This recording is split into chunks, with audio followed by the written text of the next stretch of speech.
നമുക്കിന്നൊരു അടിപൊളി സാമ്പാർ ഉണ്ടാക്കിയാലോ. ആദ്യമായി 1 കപ്പ് സാമ്പാർ പരിപ്പെടുത്ത് കഴുകി വൃത്തിയാക്കിയ ശേഷം 3 വിസിലിൽ വേവിച്ചെടുക്കാം.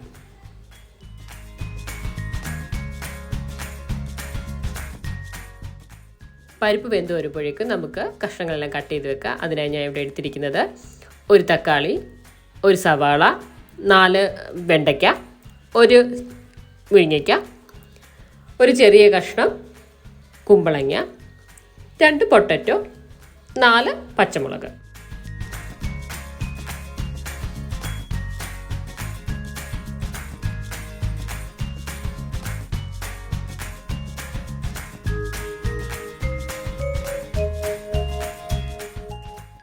ഇപ്പോൾ പരിപ്പ് വെന്ത് വന്നിട്ടുണ്ട്. ഇനി ഇതിലേക്ക് അരിഞ്ഞു വെച്ച കഷ്ണങ്ങൾ ചേർത്ത് കൊടുക്കാം.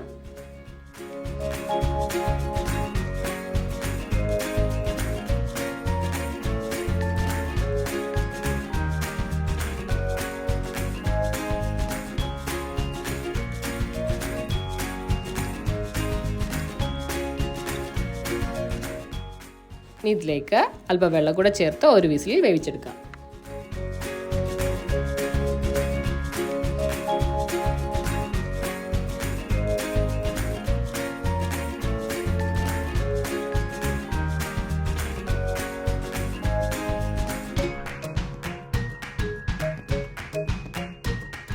കഷ്ണങ്ങൾ വേകുമ്പോഴേക്കും ഒരു ചീനിച്ചട്ടിയിലേക്ക് അല്പം വെളിച്ചെണ്ണ ഒഴിച്ചതിന് ശേഷം അരിഞ്ഞു വെച്ച സവാളയും വെണ്ടയ്ക്കയും ഒന്ന് നന്നായി വഴറ്റിയെടുക്കാം. ഇനി ഇതിലേക്ക് 2 ടീസ്പൂൺ മല്ലിപ്പൊടി, 1 ടീസ്പൂൺ മുളക് പൊടി, 1/4 ടീസ്പൂൺ മഞ്ഞൾപ്പൊടി ചേർത്ത് പച്ചമണം പോകുന്നതുവരെ നന്നായി വഴറ്റിയെടുക്കാം.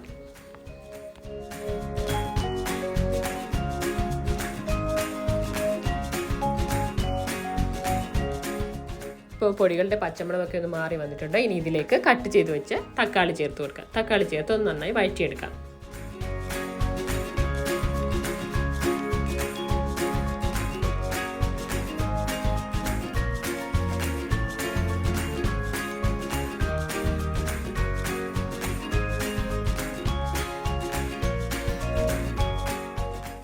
ഇപ്പോൾ കഷ്ണങ്ങളൊക്കെ ഒന്ന് വെന്ത് വന്നിട്ടുണ്ട്. ഇനി ഇതിലേക്ക് നമ്മൾ വഴറ്റി വെച്ചിരുന്ന കൂട്ട് ചേർത്ത് കൊടുക്കാം.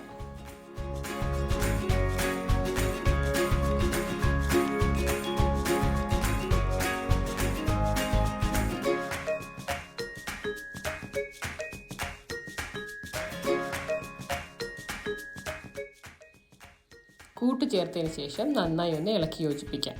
അതിനുശേഷം ഒന്ന് തിളയ്ക്കാൻ വെക്കാം.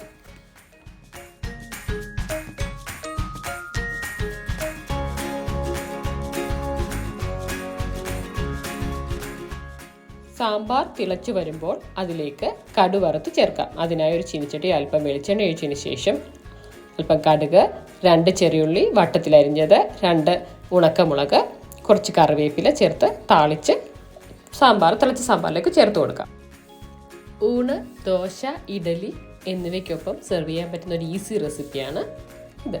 എല്ലാവരും ഒന്ന് ട്രൈ ചെയ്ത് നോക്കണേ. അതിനുശേഷം ഫീഡ്ബാക്ക് അറിയിക്കണേ.